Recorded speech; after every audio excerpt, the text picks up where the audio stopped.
Ahora sí. Ahora sí empezaremos. Ya, como les iba diciendo, nadie está libre de cualquier infección, de cualquier iatrogenia sin querer, a veces podemos cometer. Estos microorganismos son minúsculos, ¿no ve? Solamente al microscopio se pueden ver, tanto las bacterias, los virus y todos esos microorganismos. Entonces nosotros en una intervención quirúrgica, como por ejemplo en una simple extracción, haciendo en un consultorio común y corriente, puede ser que esté por ahí vagando un microorganismo, el cual nosotros no vamos a poder identificarlo, ¿no?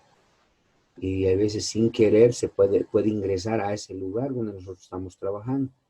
Y desde que empezamos haciendo con una exodoncia, siempre vamos a formar una zona cruenta, una comunicación con la parte interna del cuerpo humano del paciente, ¿no? Entonces, por ahí puede ser que ingrese algún microorganismo y este microorganismo, dependiendo de qué cepa sea, nos puede producir desde leves infecciones hasta incluso la muerte del paciente, ¿no? Entonces hay que tener mucho cuidado. Es por eso que este tema es muy importante, es el diagnóstico clínico y el tratamiento de las infecciones odontogénicas, mayormente perimaxilares, de esa región, ¿no? Desde el cuello, maxilar inferior, maxilar superior y cuello más que todo.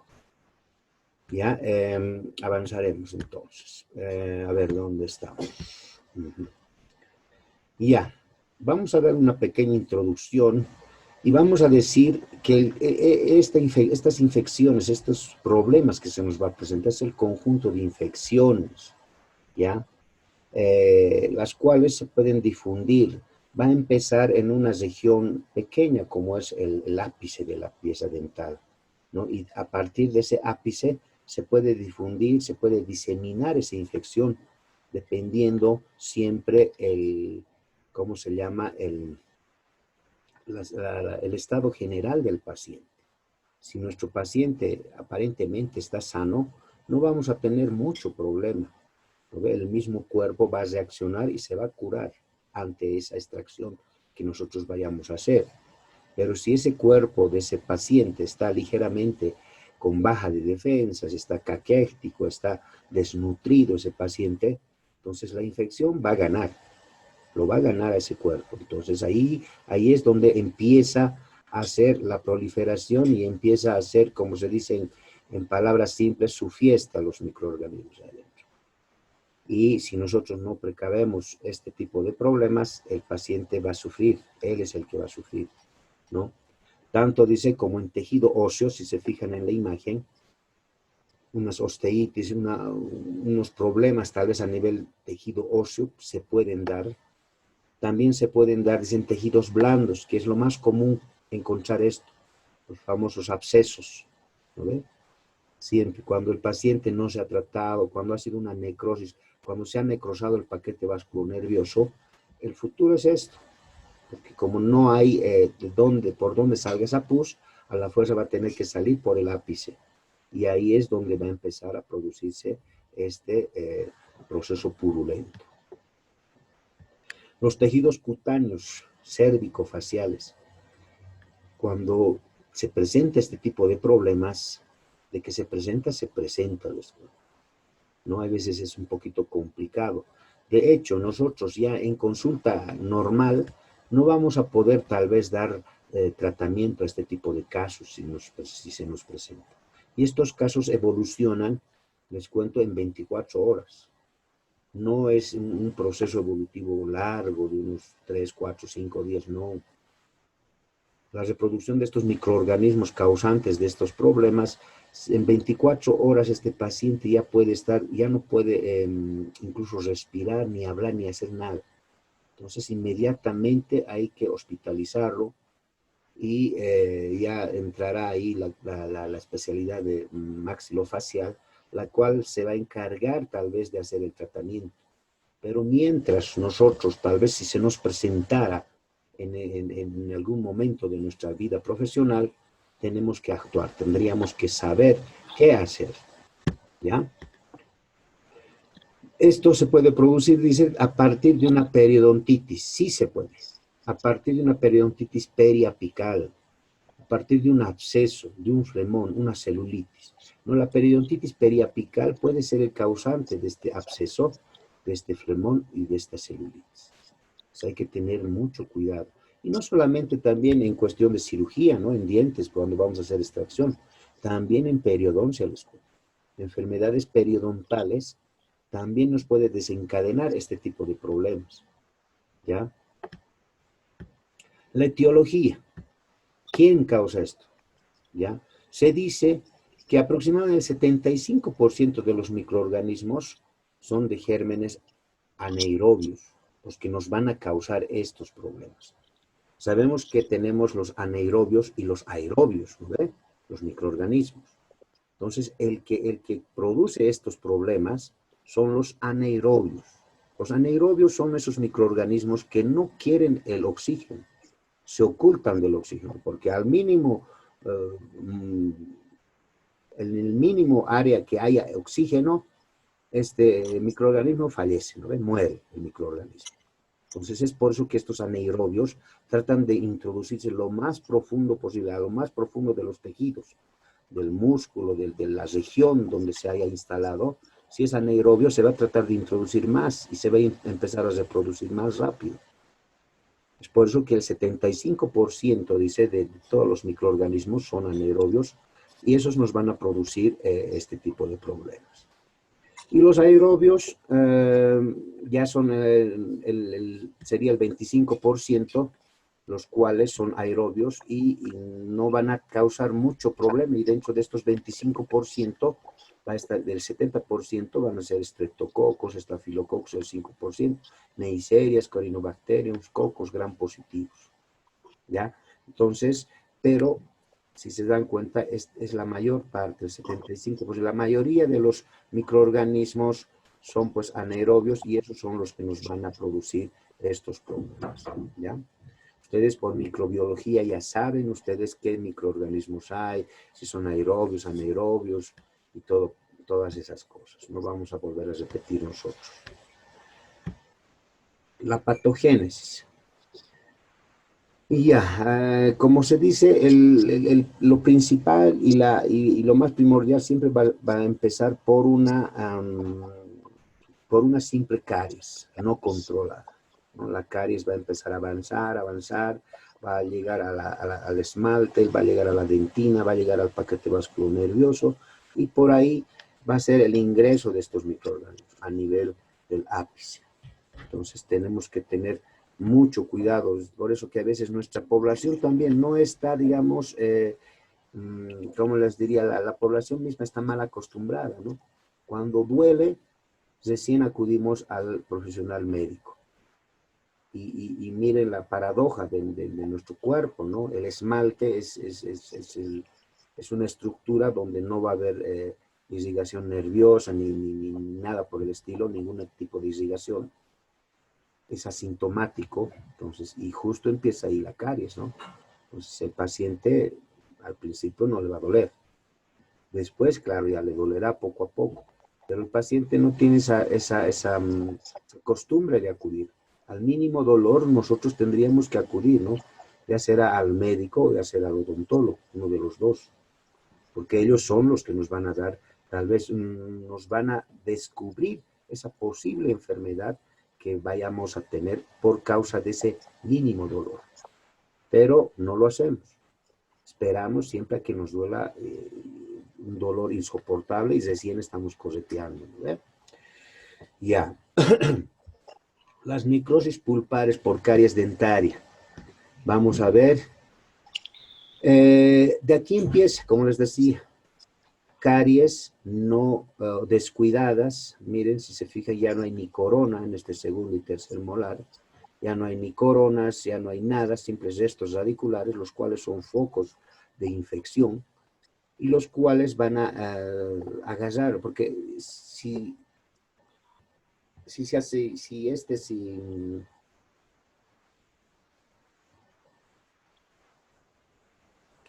se fijan, acá como les diría, es algo que tal vez no vamos se va a poder controlar, pero al ver este tipo de diagnóstico o este tipo de casos, vamos a diagnosticar con una necrosis pulpar por caries dental, ¿no?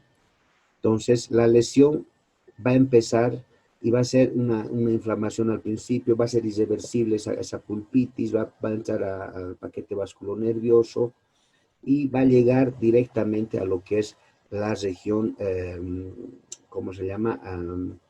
Va a llegar, denme un segundito, por favor.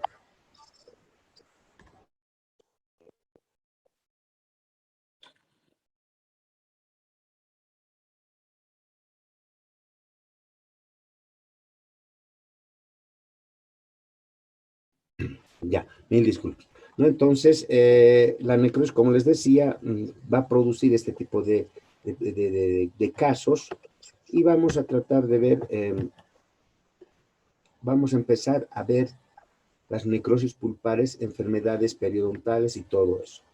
No va a ser una lesión, dice, combinada, endoperiodontal, o sea, no solamente va a ser del diente, no solamente va a ser de la caries, también puede ser del periodonto. Por esos dos lugares puede ingresar cualquier microorganismo para producirnos esos grandes abscesos, ¿ya?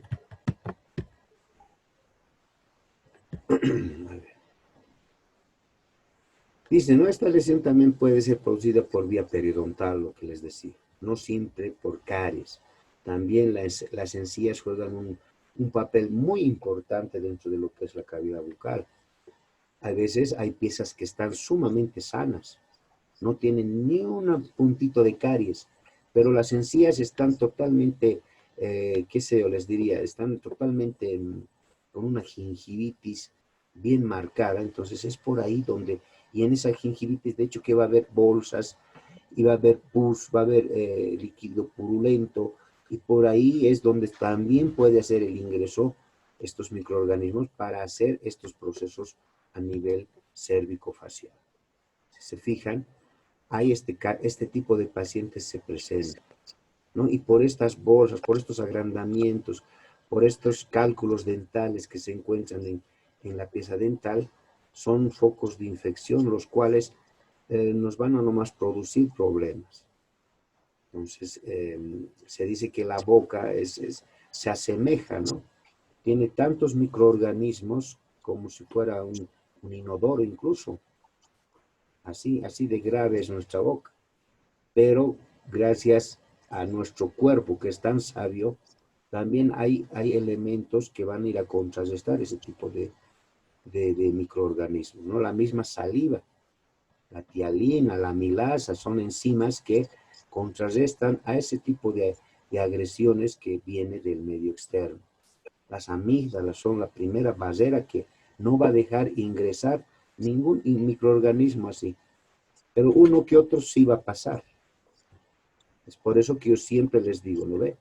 La historia clínica es bien importante. La historia clínica, si ese paciente está bien, no va a tener mucho problema. No va a tener mucho problema. Si se fijan, ¿no? Acá, por ejemplo, fíjense en esta radiografía, las dos piezas están aparentemente sanas, están con restauraciones, sí. Pero si se fijan el nivel del tejido óseo, acá hay unas bolsas, acá también. Entonces, por ese lugar puede ser que ingrese, no solo por caries, ¿ya? Las necrosis pulpar de origen traumático.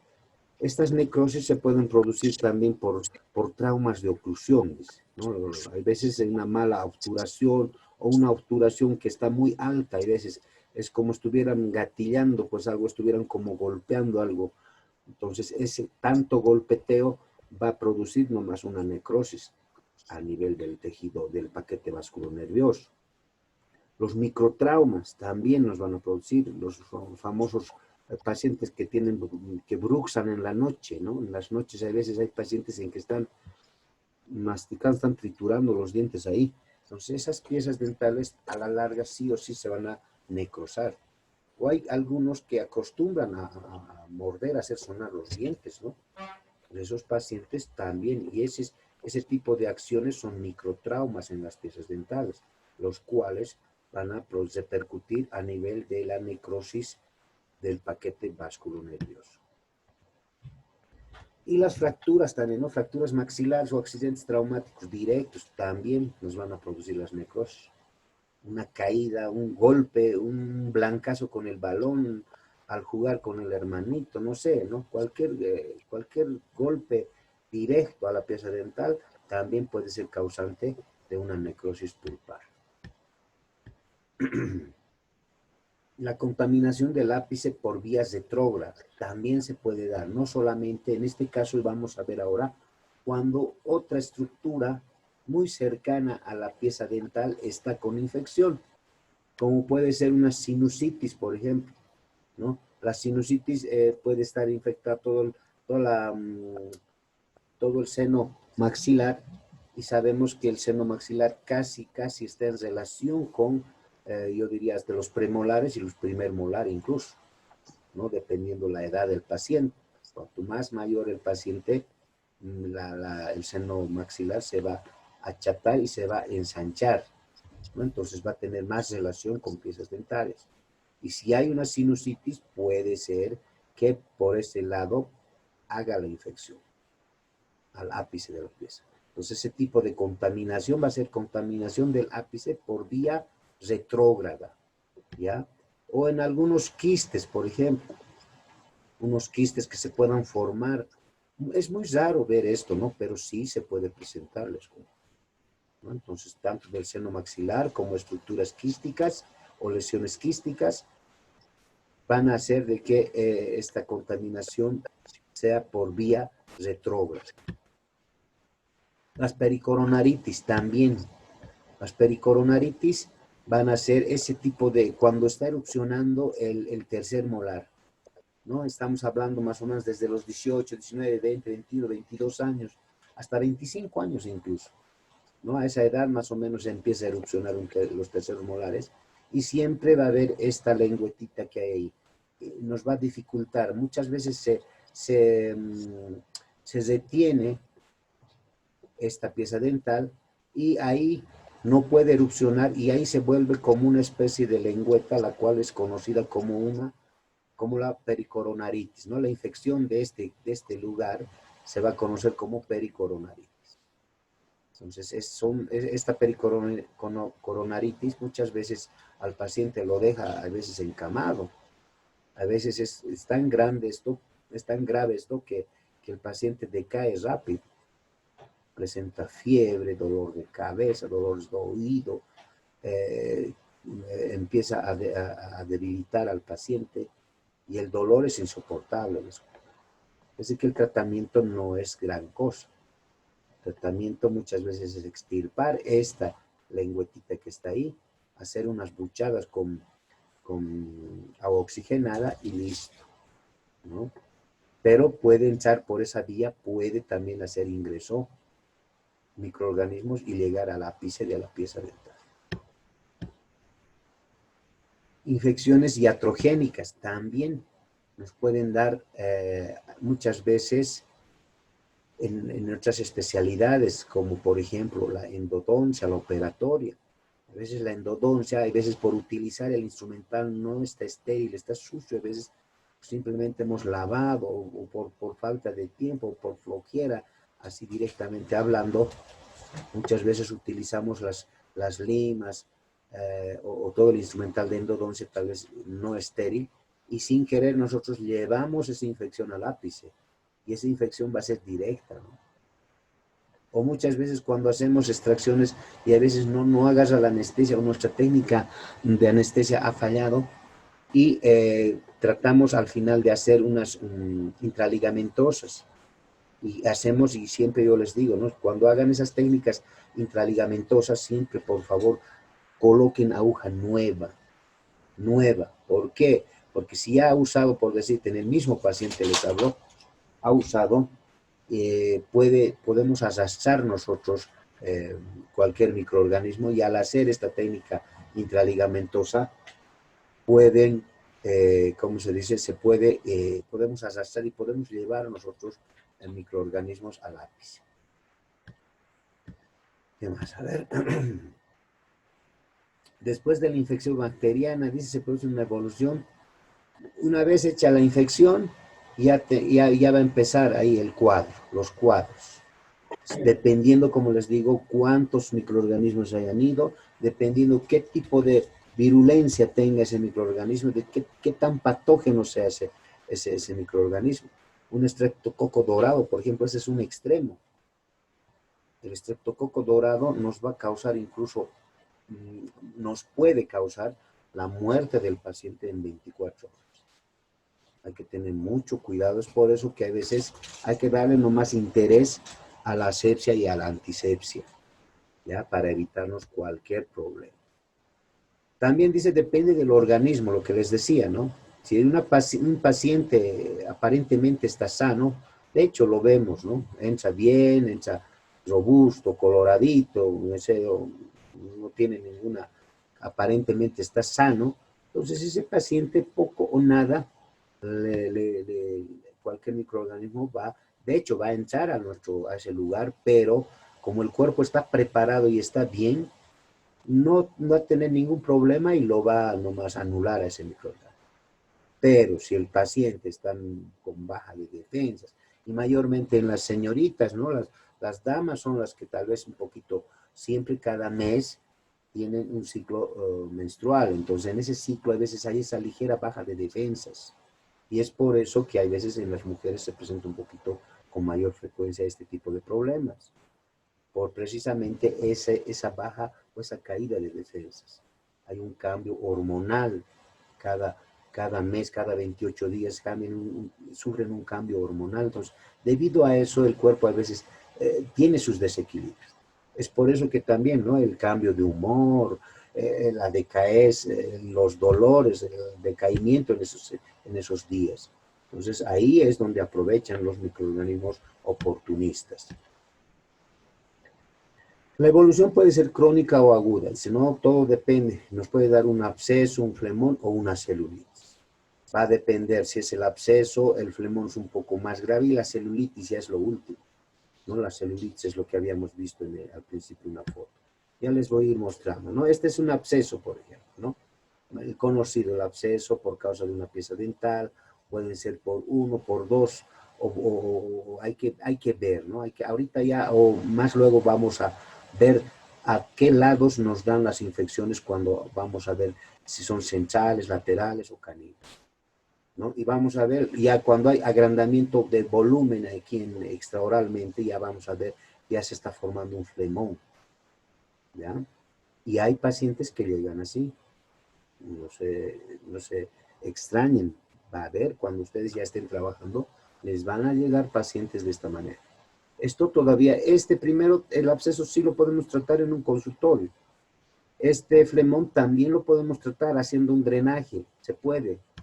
Pero esta celulitis ya no. La celulitis sí o sí tiene que internarse el paciente. Después del flemón, a las horas del flemón puede pasar a una celulitis. Y ya vuelvo a repetir, mucho depende del grado de salud del paciente. Si ese paciente está nomás bien, un poco va a haber resistencia, que el cuerpo va a luchar. Pero si este paciente está con baja de defensas, la evolución va a ser violenta. Como les digo, 24 horas. Y esos hay que trasladarlos urgentemente a una hospitalización maxilofacial, ya verá, y ya drenarán. Estos son los drenes extraorales para sacar toda esa pus, porque acá adentro hay pus. Es pus lo que va a haber ahí. En la infección periapical, vamos a ver, hay agudo, donde ya hemos dicho. La virulencia determina el absceso. Dependiendo el grado de virulencia del microorganismo, va a depender si va a ser agudo o va a ser crónico.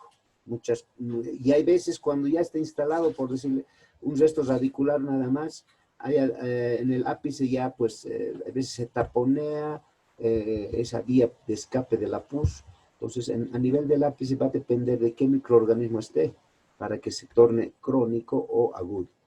Hay veces se cronifica, hay veces se reagudiza, entonces hay momentos en que duele, ¿no? Vienen al odontólogo y a veces algunos colegas está con dolor o está bien hinchada la carita, a veces no quieren extraer al paciente. ¿Por qué? Porque a veces tienen miedo, ¿no? Les recetan unos antibióticos y vuélvase cuando deshinche, les dicen. Pero no es así, ¿no? Al paciente, si el paciente está viniendo con un problema, entonces tenemos que darle solución. Pero hay que saber tratar a ese tipo de pacientes. No es nomás alegremente, saco y listo, ¿no? Entonces eso va a depender mucho. Una baja virulencia, dice, nos lleva a un granuloma apical. Cuando es bajo la virulencia, entonces el granuloma apical se va a presentar en el ápice.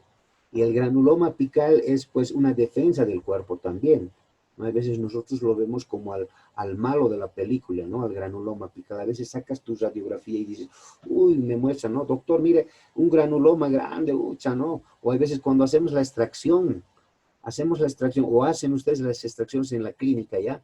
Hacen la extracción y casi yo diría en un 80% el granuloma sale con el diente. Y a veces es una masa grande, siquiera de un centímetro y medio, rodeando todo el ápice. Y miran y lo ven como malo, ¿no? Al granuloma, mientras el granuloma es tu defensa, se está engrosando ese lugar para que esos microorganismos no avancen, ¿no ve? Entonces el cuerpo es un medio de defensa del cuerpo, el granuloma. Entonces de ahí nosotros que a veces lo vemos mal al granuloma, pero más bien es el que le ha estado poniendo barreras a esos microorganismos para que no avancen más. El absceso periapical o la periodontitis apical aguda no es tratada, la infección avanza. No va a ser claro, no vamos a tratar a esa pieza, la infección va a avanzar, va a pasar en la cortical, va a pasar el periósteo y va a difundirse a todos los tejidos. O sea, este tipo de microorganismos trata, como les he dicho, son anaerobios, nos va a tratar de buscar lo más profundo.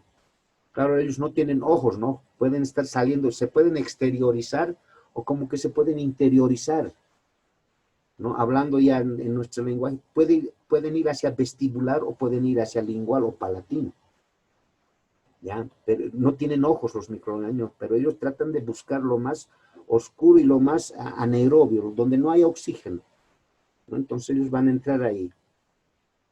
Y es por eso que se van a producir ya los flemones, van a encontrar un lugar estable y ahí van a empezar a producir más pus y listo. ¿Ve? La fistulización ya va a ser, una vez pasado todos estos, el flemón, el absceso, se va a querer exteriorizar y va a buscar una salida, pues esa pus que se ha colectado ahí va a buscar una salida y a la fuerza se va a producir una fistulización, ya sea intraoral o extraoral. Todo va a depender a qué nivel de músculo haya accedido esa infección. Los factores que predisponen a las infecciones odontógenas. ¿Qué factores hay? La flora bacteriana. Ya les he dicho, ¿no? Las defensas. Si estamos con buenas defensas, el cuerpo va a luchar y va a ganar. Si estamos con baja de defensas, va a perder nuestro cuerpo. Y ahí es donde se va a empezar este problema, ¿no? El tratamiento farmacológico prolongado no es eficaz. O sea, con antibióticos, con antiinflamatorios. Por eso es que yo muy personalmente no soy tan receptista, les cuento. Esta vez ya vamos a pasar en cuarto año conmigo en clínicas y no acostumbro a dar mucho antibiótico, analgésico, porque el cuerpo, ya les digo, el cuerpo es bien sabio, el cuerpo sabe defenderse. Yo más bien prefiero que hagan una buena historia clínica, vean a su paciente, traten de investigar, traten de verle, traten de que sus signos vitales estén en regla y en lo normal, y así nosotros vamos a tener más confianza y más seguridad de hacer el tratamiento, ¿no? Entonces, tratamientos farmacológicos y en todo, ¿no? Tratamientos farmacológicos prolongados no es bueno, porque harán bien a un lado, pero ese medicamento va a hacer mal a otro aparato o a otro órgano, ¿no? Entonces hay que también saber, no es nomás decir, ya, yo voy a ver analgésicos antiinflamatorios, ya 10 cada 8 horas, vas a tomar antibióticos por 20 días, 30 días, tampoco es así, ¿no ven? Para tratar de librarnos de la infección, no. Las enfermedades también son predisponentes a este tipo de problemas se nos agrande. Los pacientes diabéticos, por ejemplo, hay que tener cuidado. En esos pacientes que ya son diagnosticados con diabetes, por más que estén medicados, por más que estén con su bajo control médico, siempre daremos antibióticos. No está por demás. Las insuficiencias renales, ya no está funcionando bien el riñón, ya no hay buena filtración a nivel del torrente sanguíneo, y ahí va a producir también el problema. ¿Ve? Los problemas de alcoholismo, desnutrición, las leucemias, cuando están recibiendo quimioterapia, ¿no? Todas estas enfermedades, tratamientos también que se dan, pueden acelerar ese tipo de problemas a nivel de las piezas dentales, a nivel de los maxilares y a nivel de cuello también. Todas estas, dicen, reducen la capacidad de defensa del organismo. ¿No? Entonces, si vamos a tener, por más que tenga una leve enfermedad el paciente, es nomás de tomar en cuenta y nosotros prevenir, ¿ya? La evolución clínica. El absceso periodontal va a ser una evolución esto, ¿ya? Van a ser etapas. Esta, por ejemplo, es una primera etapa, la que les voy a hablar ahora, el absceso periapical. Es la primera etapa. ¿Qué se caracteriza? Hay dolor intenso, localizado. Sabe el paciente, doctor, me duele este diente. Hay veces está sano la pieza dental, pero ya tiene su absceso a nivel apical. Y hay veces también es un poquito difícil diagnosticar esto, porque a veces el paciente mismo no sabe, a veces no se da cuenta, como todas las piezas están sanas, solamente te muestra una región, ¿no? Este lugar me duele. A ver, abra la boca, le dices. Vas a revisar y vas a encontrar que no hay caries, no hay nada, ni movilidad dental. Ves encima por ese sector hay un absceso, y ya más o menos suponemos que va a ser tal vez de un central, de un lateral, de un premolar, no sabemos, ¿no? Entonces ahí yo creo que sería bueno una radiografía para confirmar cuál es el causante del absceso.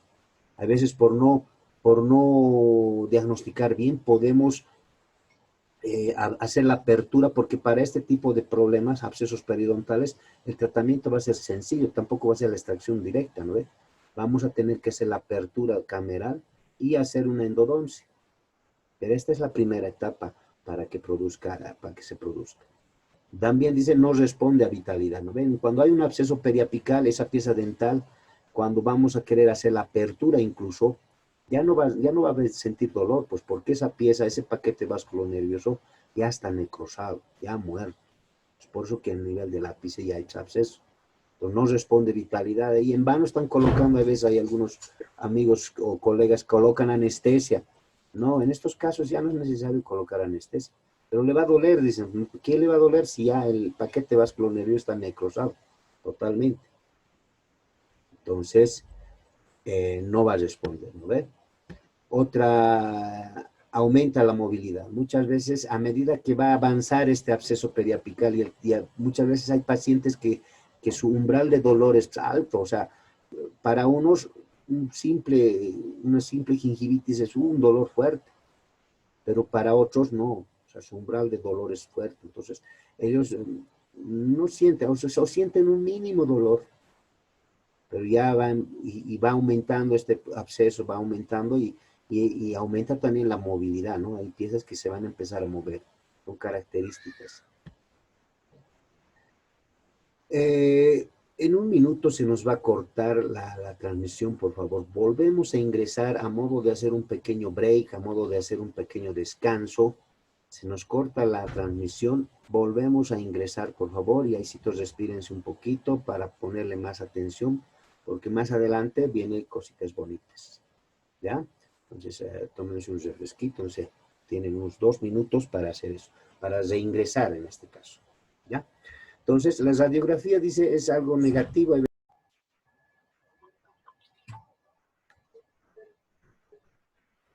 Ya,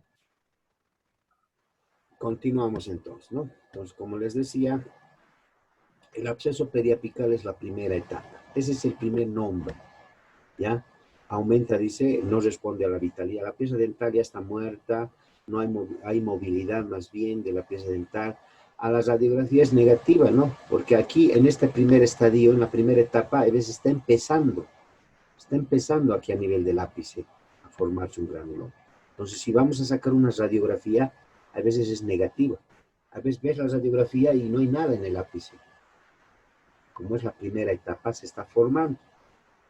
Entonces hay que tener mucho cuidado con eso. Okay.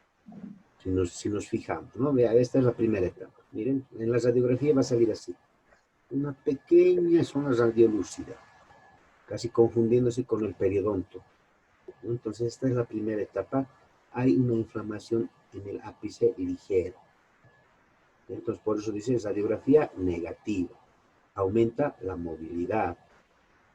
No responde a vitalidad. Esta pieza ya no tiene vitalidad. Es por eso que les decía hace rato, cuando haces la apertura, porque hay este tipo de casos, ¿no? Cuando está sana la pieza incluso, haces la apertura, pero hay veces piensas, no, le va a doler, dices, escucha, no, ya este paquete está muerto, ya está necrosado, entonces no es necesario colocar anestesia, ya cuando hay a nivel del ápice algún problema, ya pasa a todos los estadios este paquete. Entonces no es necesario colocar anestesia para hacer aperturas camerales.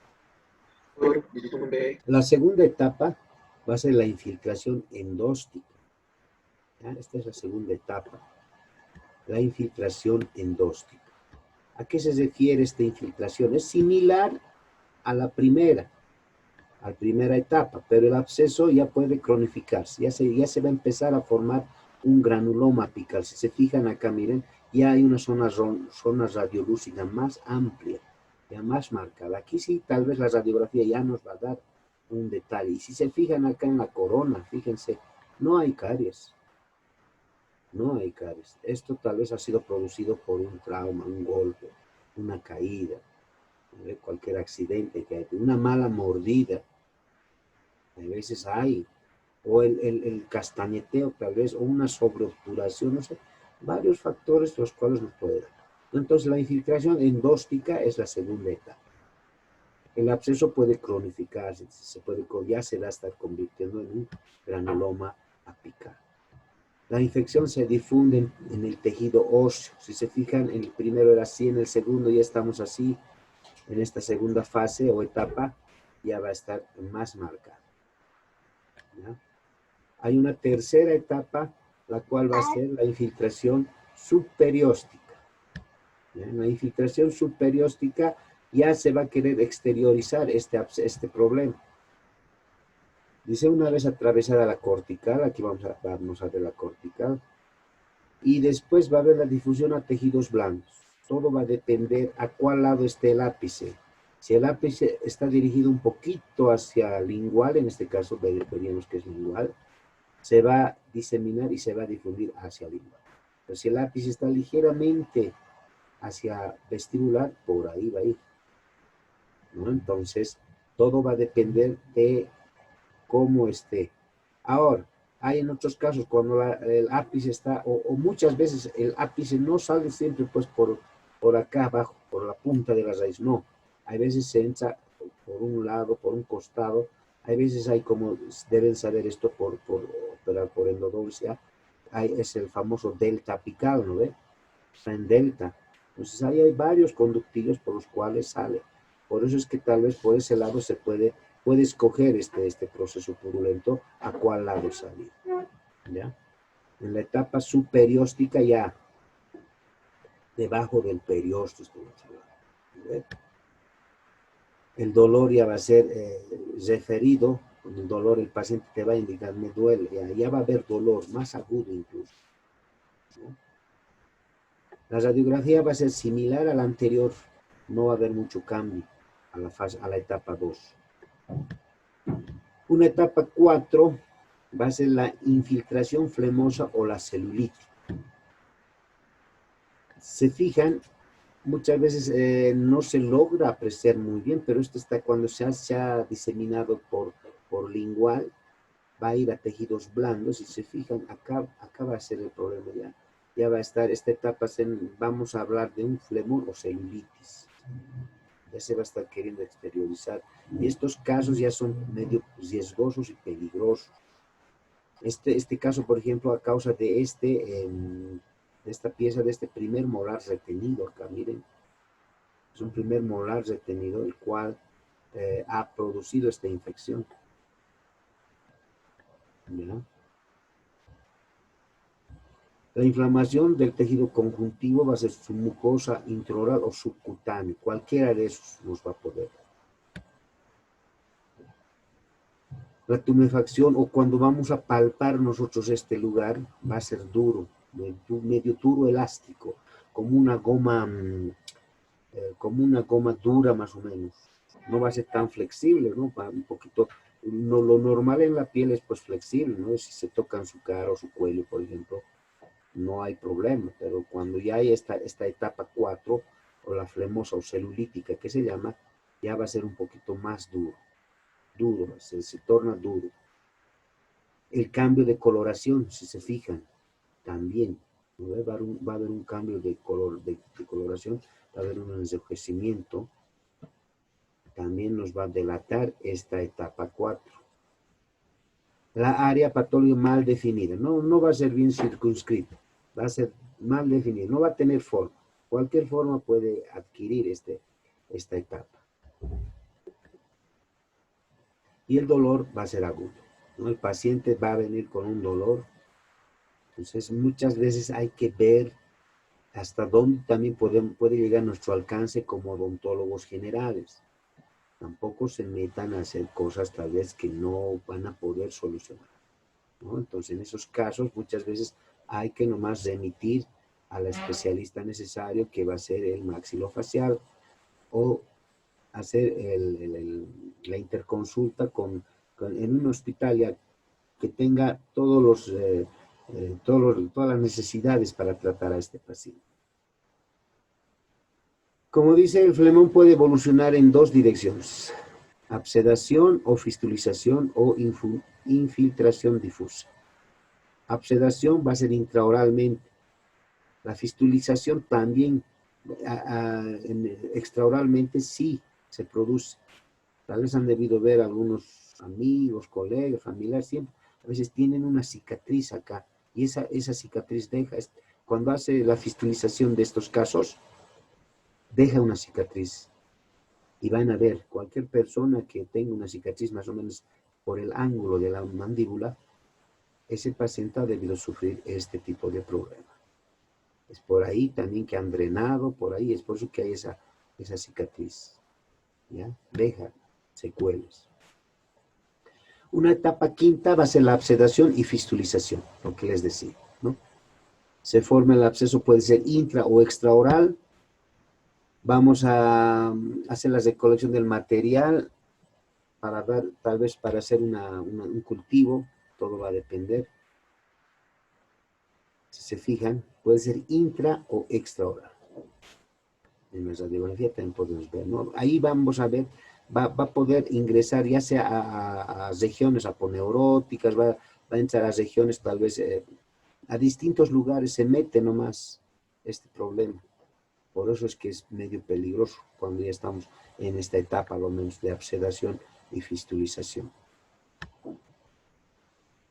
Cuando hacemos el drenaje, por ejemplo, ya sea intra o extraoral, mañana los que van a poder asistir a la continuación, tengo unos 2 videitos en los cuales les voy a mostrar, a ver, cómo se hace un drenaje, ¿ya? Porque hoy día no creo que nos alcance el tiempo. Ya es 2 menos 10, ¿ven? Entonces, esta etapa, como les digo, la quinta, ya el proceso ya está dado, ya puede ser intra o extraoral. En ambos, el tratamiento siempre va a ser el drenaje de esta pus. Y hay distintos métodos, hay distintas formas de hacer este tipo de drenar los abscesos. La fístula intra o extraoral es el drenaje, es la colección purulenta. Ahí vamos a recolectarnos, vamos a ver. Y clínicamente, ¿cómo se ve una ulceración? Dice así, miren. esta es, cuando ya se exterioriza, ya forma una fístula. A veces esta fístula no solamente es drenar, apretar y listo, ya lo dejamos. Hay que dejar un dren. Este, por ejemplo, ya está con un dren acá. Se deja un dren. Es por eso pues que les digo la cicatriz. Esto ya deja una cicatriz, una secuela, que no se va a perder. Una vez sanado, una vez ya recuperado el paciente, va a tener una cicatriz por precisamente este dren, ¿no?, que se ha colocado. Acá se coloca un dren de goma. Muchas veces se fabrica uno del guante de goma, ¿no ves? Se hace una especie de banda, si quieres, de unos 2 centímetros de ancho, de unos 10 centímetros de largo, y se introduce a este tipo de problemas, a la fístula. Acá adentro se introduce esa goma y se hace una sutura por acá afuera y por ahí va drenando. Y este dren hay que cambiar siquiera cada 24 o 48 horas como máximo. Ya les voy a ir mostrando cómo más o menos es eso. Y una etapa más, es la etapa 6, ya la infección difusa. Esta es la última etapa. Esta etapa muchas veces ya se produce, como les digo, es violenta, es de un día para otro a veces. Entonces, como dice, ¿no? Por último, una temible y afortunadamente rara evolución. Rara porque hoy en día ya tenemos antibióticos, tenemos una gama de antibióticos los cuales van a poder dar solución a este tipo de infección difusa por la sexta etapa.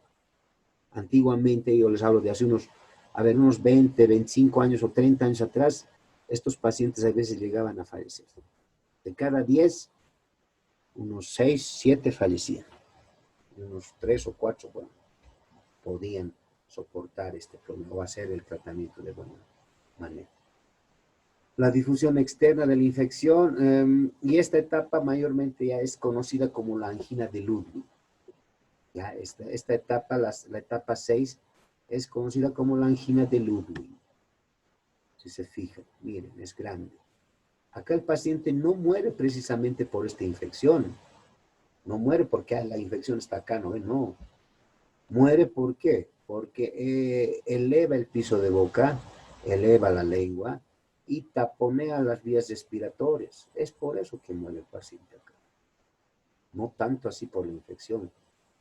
Este proceso va a empezar a ocluir y se va ¿cómo se dice?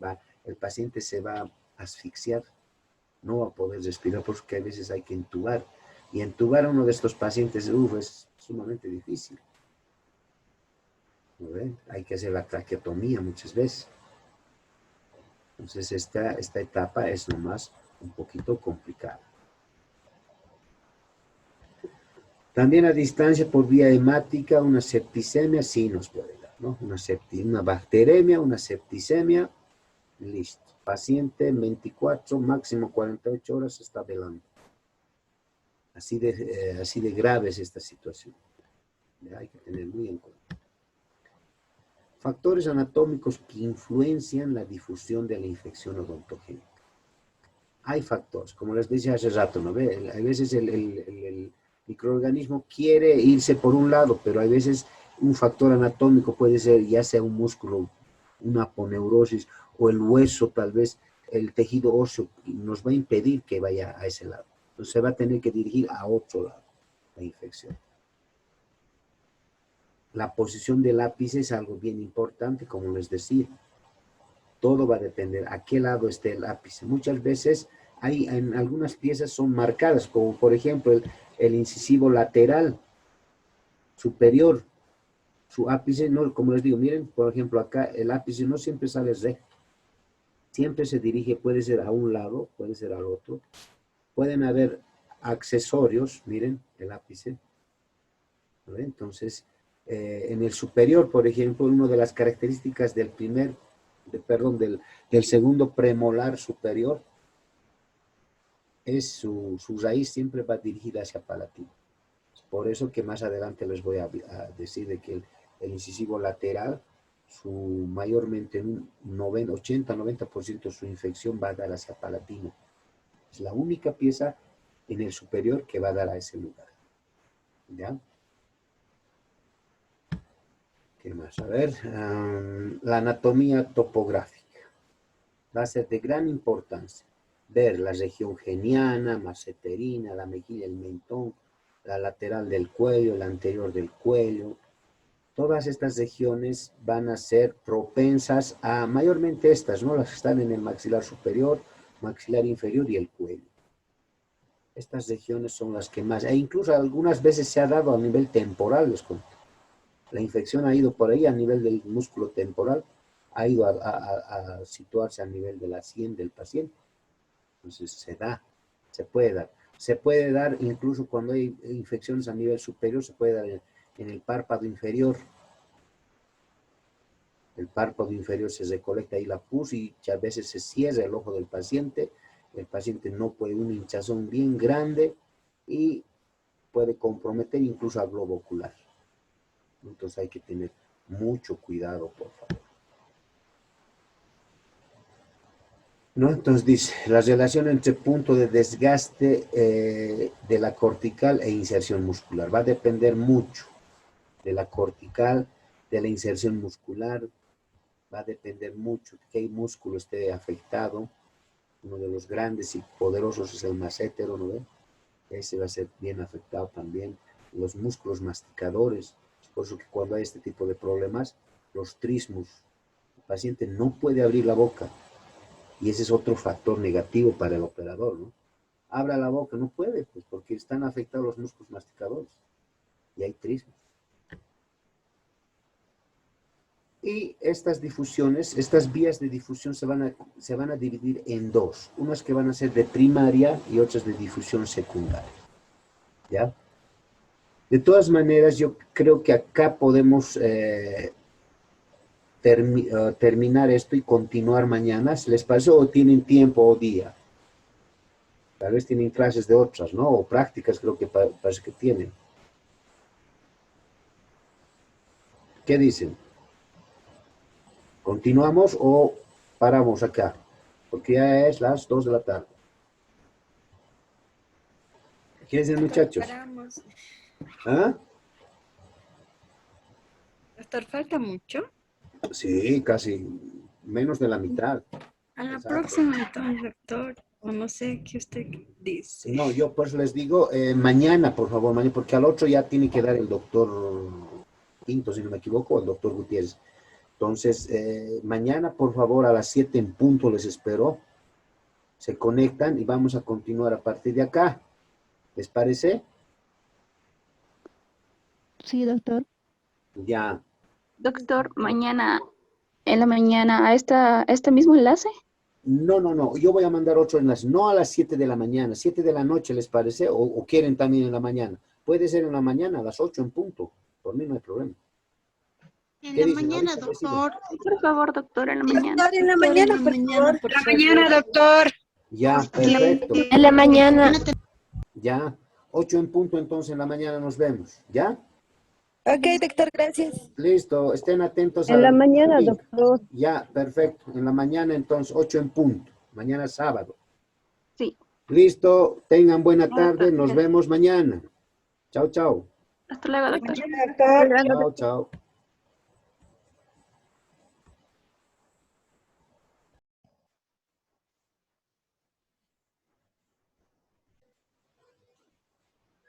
Ya, ahora sí, ¿no? Entonces, como les decía, vamos a ver nosotros las regiones anatomotopográficas, ¿ya? Maseterina, geniana, mentoniana, lateral del cuello, a los lugares donde se puede diseminar cualquier infección que sea de origen dental y en cavidad bucal, ¿no? De origen dental nos puede dar a nivel de la región bucal, ante el mentón, a la región geniana, maseterina, temporal incluso, como les decía. Puede irse hacia abajo a la lateral del cuello, a la anterior del cuello. Entonces, esas regiones son importantes para nosotros conocer, saber qué músculos está por ahí, saber qué nervios, qué arterias, qué venas están por ahí, para luego no cometer alguna iatrogenia, ¿no?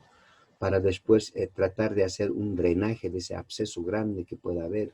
Entonces, saber conocer las líneas de la región facial incluso, para tratar de disimular la incisión que vayamos a hacer cuando podamos querer hacer el drenaje de esos abscesos. ¿Ya? Y estas vías de difusión se van a dividir en dos partes, una difusión primaria y una vía de difusión secundaria. ¿Ya? Vamos con la primaria. Vamos a ver dónde se va a alojar ese proceso purulento, esa infección. En incisivos y caninos superiores vamos a ver de que la ubicación siempre, la más frecuente, es la parte vestibular. Como vemos acá en la imagen, fíjense, todo el labio superior está con un aumento de volumen, ¿no? Y en el incisivo lateral, aquí, como les decía ayer, ¿no? A veces esta ubicación va a ser la palatina. El incisivo lateral siempre, no siempre, yo diría en un 80% va a preferir el lado palatino. ¿Por qué? Porque el ápice del incisivo lateral tiene esa dirección, se va un poquito hacia palatino. No en todos los casos, por si acaso, sí en algunos. ¿Ya? Entonces, si ustedes ven alguna infección, tal vez viene el paciente, se me ha hinchado mi paladar, dice, entonces van a ver ustedes y le van a hacer abrir la boca tal vez al paciente y van a ver este tipo de problema. Entonces, más que seguro, el causante es un incisivo lateral. No tanto así el censal ni el canino, ¿ya? Porque el censal y el canino nos da este signo clínico, que va a ser aumento de volumen en el labio, se exterioriza hacia la parte vestibular, ¿ya? Después, la ubicación en el espacio canino, o en la fosa canina también, ¿no ve? Acá conocemos que hay una fosa, la fosa canina. Ahí el canino nos va a dar esa característica, ¿ya? Vemos los centrales nos van a dar hacia adelante, hacia vestibular. El lateral nos va a dar hacia paladar en un mayor porcentaje. Y un canino nos va a dar hacia la fosa canina, ¿ya? A ese lugar. Aquí ustedes tienen que ir viendo, tratando de identificar más o menos las regiones, ¿ya? Los centrales van a ser hacia vestibular, los laterales hacia palatino y el canino a la fosa canina. Si se fijan, acá, por ejemplo, hay un aumento de volumen grande y eso es característico del canino, ¿ya? Cuando ya está incluso queriendo llegar acá al globo ocular, a la parte del ojo, tenemos que suponer de que sí o sí es un canino. Sí o sí es un canino. ¿Ya? Entonces estamos yendo por partes. Hacia la parte del labio superior, vestibular, centrales. Hacia palatino, en su mayor frecuencia, el incisivo lateral. El canino que va a seguir a la región de la fosa canina hasta llegar incluso al ojo. Y cuando el canino hace producir este tipo de infecciones, incluso hace cerrar el ojo, les cuento. ¿Ya? Y la evolución, ya les digo, no es lenta, es rápida. 24 horas, de la noche a la mañana el paciente se duerme en la noche y al día siguiente ya aparece con su carita ya así hinchada.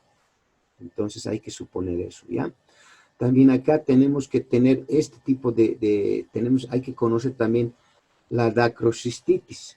Esta dacrocistitis es una infección del conducto nasolacrimal.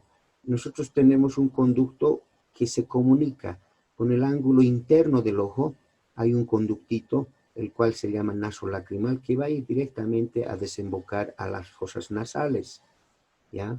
Hay casos en que este conductito se puede obstruir y nos va a producir este tipo de problemas casi similares a los cuando se produce con el canino. Entonces, esta confusión puede haber, ¿ya? Hay que descartar esto de la dacrocistitis. Acá, se puede taponear esto, y es bien, o sea, este conducto a veces es también, en alguna vez de la vida, puede ser que al paciente se le infecte o se le tapone este conducto, ¿ya? Hay veces cuando nosotros lacrimeamos o lloramos, ¿no ves? Siempre una de las desembocaduras de las lágrimas también es este conducto nasolacrimal. Es por eso que nosotros cuando lloramos o lagrimeamos algo, siempre nos sale moquito, ¿no ve? Nos sale moco, es porque las lágrimas también se desembocan por aquí y van hacia fosas nasales. Y es por eso que nos sale un poco de moco ahí, ¿no ve? Entonces de ahí hay que darse cuenta. Ese conducto o ese lugar es la dacrocistitis. Bueno, a nosotros, digamos, no nos da como para hacer el tratamiento. Más que todo acá el oftalmólogo tiene que tratar, ¿no? Entonces, si se nos da en este caso, por decirte, y el paciente tal vez pensará que va a ser el causante un canino, entonces tenemos que descartar eso, ¿ya? Entonces ya nosotros derivaremos, ¿no?, a su oftalmólogo correspondiente. Y ya. Vamos a ver también cuando las infecciones se tornan en la parte anterior superior, también puede ir hacia pisos de fosas nasales, ¿ya? Ahí ya no se va a ver ningún aumento de volumen externamente, no va a haber, este es el central, digamos. Entonces, la cercanía tal vez, o la dirección del ápice, si está muy vertical, pues nos va a poder dar, y el grosor tal vez del paladar, de tejido óseo de paladar, es delgado, pues nos va a perforar en sí el proceso que se produce, empieza a perforar hueso. Y a la tabla más delgada es donde va a ir a atacar. O sea, acá, por ejemplo, por ambos lados, si te fijas, si se fijan en la diapositiva, el absceso puede ser acá arriba nasal y también puede ser vestibular. Pero estos casos, les digo, son raros. Mayormente es hacia vestibular, siempre hacia vestibular. Pero no está por demás, también se puede dar este tipo de casos. También se puede dar a piso de fosas nasales, ¿no? E incluso confundirse ya también con una sinusitis del septum nasal.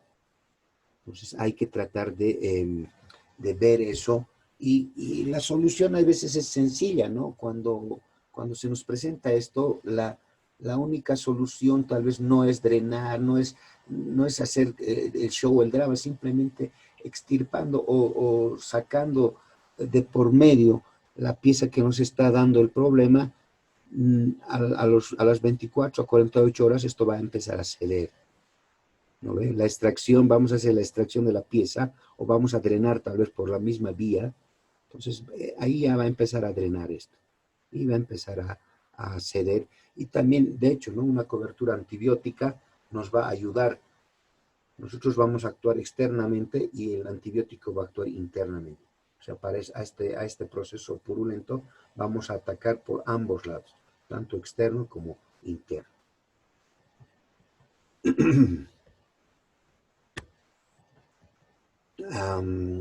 La ubicación, ¿no? Como les decía, cuando es el incisivo central, va a seguir esta vía, a la tabla vestibular.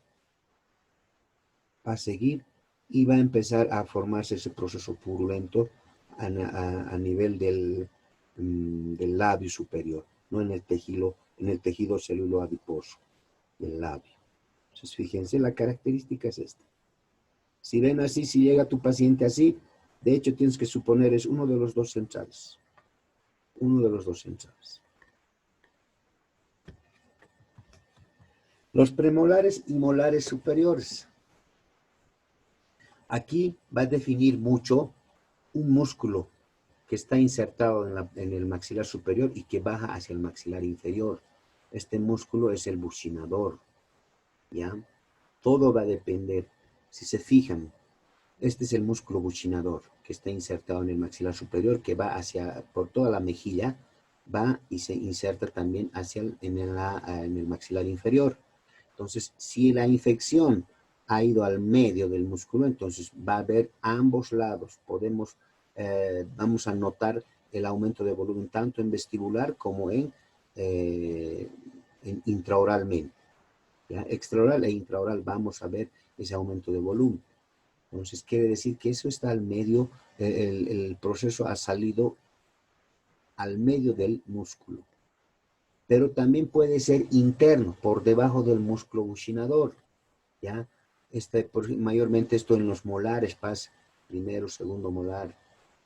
Entonces, el tercer molar incluso superior, estamos hablando de superiores, Ese proceso infeccioso va a ir si va a estar debajo de la inserción del músculo buccinador, va a ir intraoralmente, se va a hacer el proceso, como esto más o menos, ¿no? Y aquí se nos hace más fácil, pues, el drenaje. Hacemos la incisión y por ahí va a drenar. O hacemos una buena apertura cameral, si lo vamos a mantener a la pieza. Hacemos una buena apertura cameral, hacemos la endodoncia, la instrumentación, y van a ver que por la misma vía va a empezar a drenar. A veces cuando la pieza está sana, en esos casos el proceso se acelera y es más grande incluso. Entonces ahí hacemos la apertura y van a ver que al rato de hacer la apertura, ese rato va a desbordar la pus, ¡pam! Va a salir fuerte. Y también el proceso también cuando se va a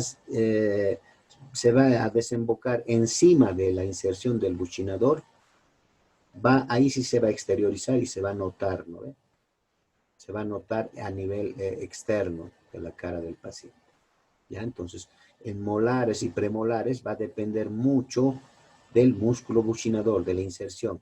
Si va a ser por encima del músculo, por debajo del músculo o al medio del músculo. ¿Ya? Externamente, a veces es difícil, ¿no? El drenaje no vamos a hacerle en la mejilla, no vamos a hacer un corte, una incisión en la mejilla. Eso ya es, hacerle la maldad al paciente, ¿no?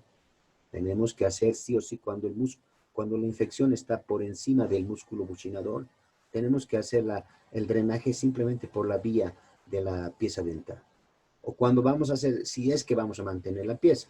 Ahora, si vamos a hacer la extracción, bueno, pues hacemos la extracción y por ese mismo alveolo vacío va a ir a drenarse toda esta pus.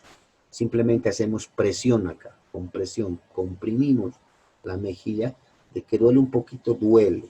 No hay otra. Y si hacemos el buccinador o debajo del buccinador, ahí sí es fácil el drenaje, si vamos a mantener la pieza, ¿no?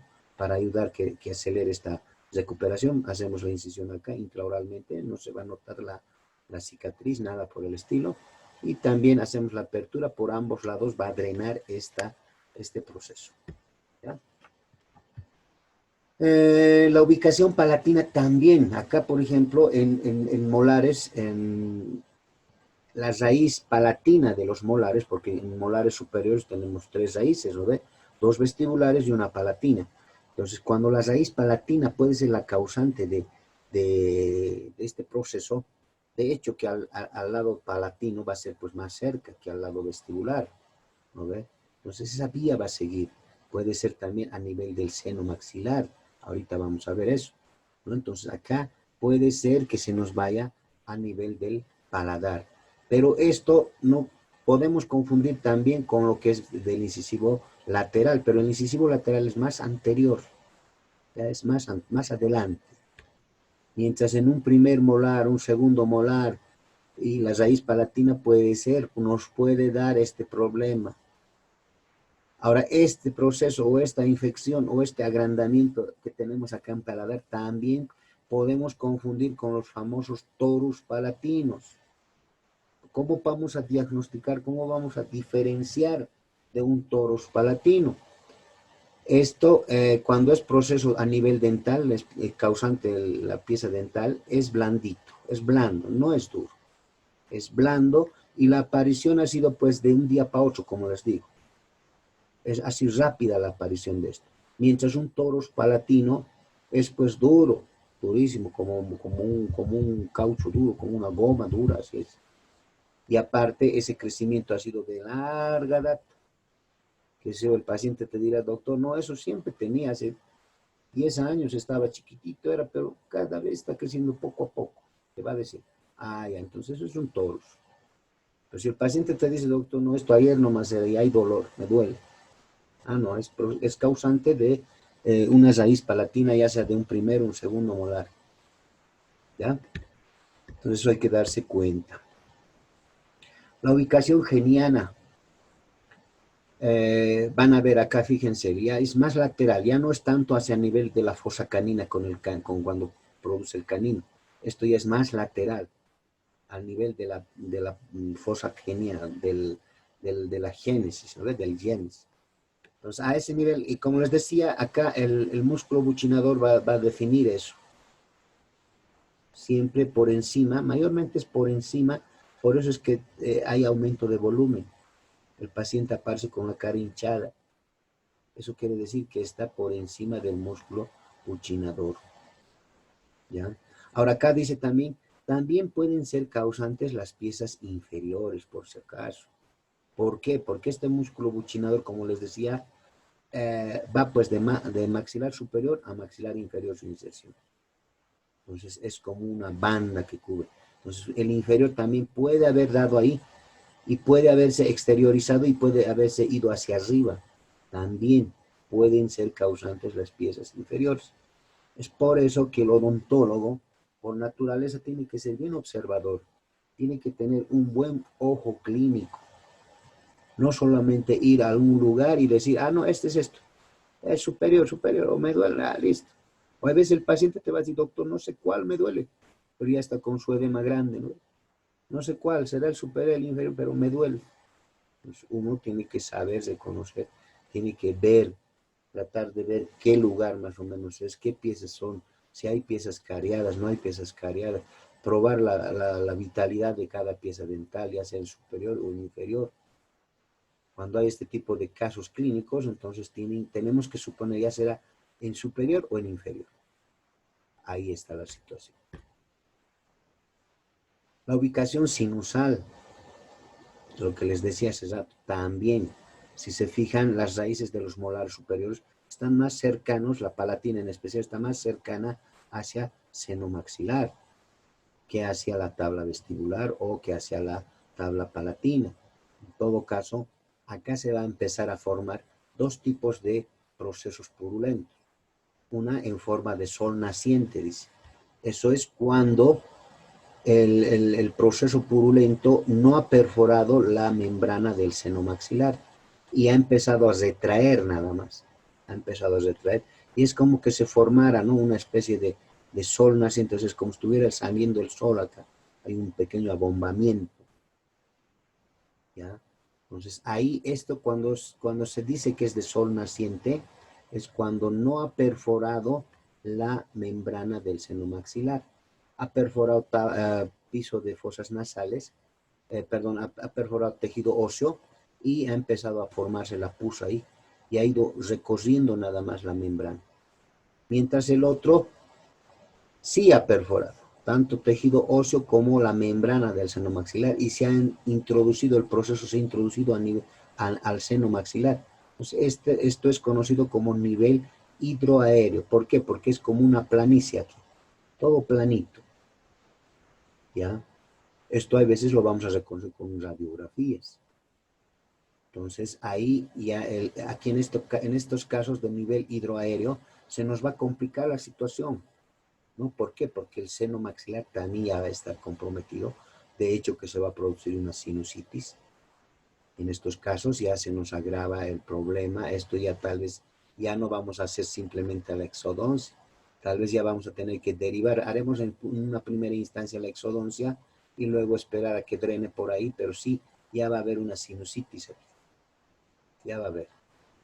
Entonces ahí ya tenemos que derivar nosotros a lo que es maxilofacial o a cirugía bucal. Ahí se va a tener que hacer ¿cómo se llama esto? Un vaciamiento de seno. ¿Por qué? Porque ya hay infecciones. Un vaciamiento de seno, el cual se llama con la técnica de Cadwell-Look. ¿Ya? Entonces hay que ver. Pero no es frecuente encontrar, les cuento, ¿no? Pero pasa, puede pasar. ¿Ya? ¿Qué más? A ver, ahora nos pasamos a lo que son las piezas inferiores, incisivos, caninos, premolares inferiores. De acá igual, el músculo mentoniano es el que va a definir ya la ubicación. Mayormente, pero siempre va a ir hacia vestibular, depende si va a ser hacia intraoralmente o extraoralmente, ¿ya? El mentoniano lo va a definir eso, el músculo, la inserción del músculo. Entonces, pero siempre va a ir a nivel vestibular. Si se fijan, cuando va a ser, dependiendo del músculo mentoniano, si va a ir por debajo del músculo mentoniano, nos va a salir a este nivel, a nivel submentoniano, al espacio mentoniano.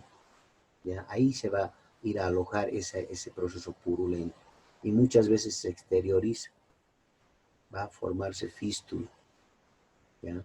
Entonces ahí no se nota, si se fijan acá no hay agrandamiento, gran agrandamiento. ¿Por qué? Porque la mayor parte está hacia adentro. Solamente se va a exteriorizar, porque la pus siempre trata de buscar, como ya les decía, trata de buscar lugares más profundos. Pero como el microorganismo no tiene ojos, no dice, no tiene orientación, no, me estoy yendo hacia afuera, no dice eso, perfora, donde sea la vía más accesible va a perforar la pus, va a perforar esos microorganismos, ya sea tejido óseo, ya sea muscular, aponeurosis, cualquiera de esas situaciones. Esto pasa, ¿no? Cuando va debajo del músculo mentoniano, va a pasar este tipo de caso clínico. ¿Ya? Se va a ir a recolectar acá y a este lado, ¿no? Más adentro, hacia la mandíbula, hacia el mentón se va a ir todo este proceso.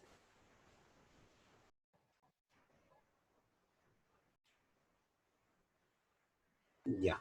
Entonces, como les decía, este tipo de problemas, cuando son los inferiores, piezas anteroinferiores, vamos a definir, mucho nos va a dar la pauta el músculo mentoniano, esa inserción del músculo mentoniano, el cual nos va a decidir si va a ser por la parte inferior o por la parte superior de este músculo.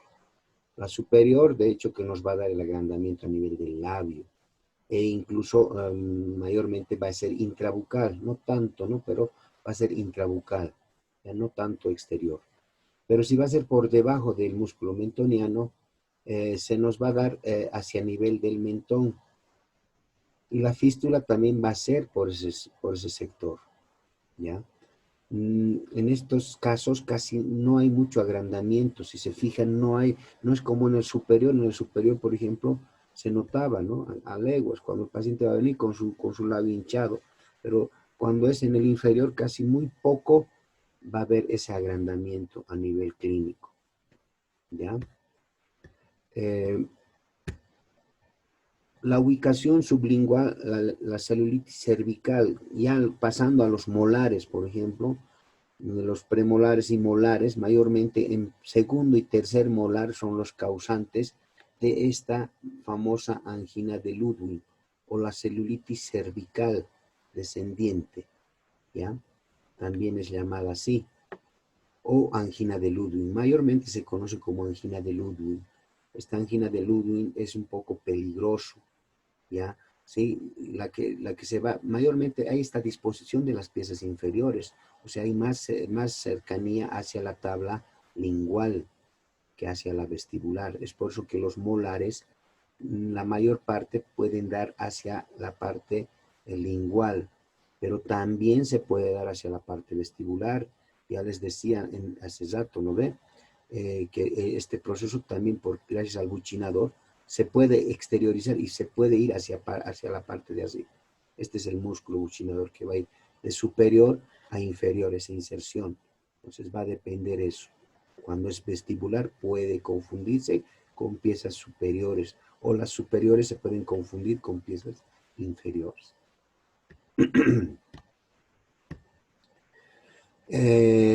Los signos característicos cuando va a haber este tipo de problemas de angina de Ludwig va a ser cuando nosotros vamos a decirle al paciente, abra la boca. Una vez hecha la anamnesis, vamos a hacer la historia clínica, todo eso, y vamos a decirle al paciente, ya queriendo hacer la inspección clínica, vamos a decirle al paciente que abra la boca. Entonces, al abrir la boca, en el paciente se va a observar esta elevación del piso de boca. La lengua va a estar más arriba, ya casi en el paladar, ¿ya? No va a poder deglutir el paciente, se le va a hacer difícil la alimentación, tragar.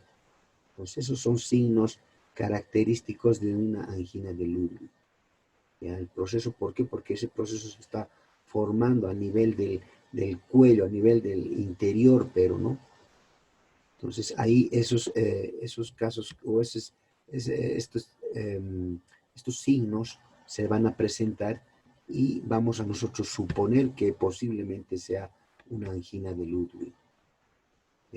acá va a determinar el músculo geniogloso y el genioideo.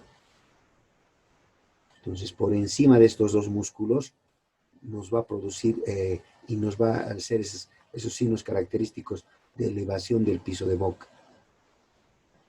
¿no? Y al tener esa elevación, de hecho que el paciente no va a poder comer, no va a poder alimentarse, va a estar decaído.